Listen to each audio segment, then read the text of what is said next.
Burlington Avenue near Enlow Springs Road has proven to be pretty dangerous. Just ask Thomas Young. He's lived near the intersection nearly 40 years. We can tell just about when a car is coming around a curve too fast. You can hear tires squealing and all that. Over the years, Young has seen his share of bad accidents in front of his home. The worst one I saw was probably about 25 years ago when 5 kids got killed in a Jeep. Just a few weeks back, 6 teenagers were in this SUV when it crashed in the same area.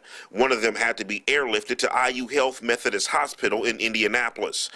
1 week later, a fiery crash sent one victim to Wishart Hospital in critical condition. There's been quite a few accidents recently around here. Jerry and Michelle own River Gardens Bed and Breakfast. It's situated on Burlington between Enlow Springs Road and County Road 300.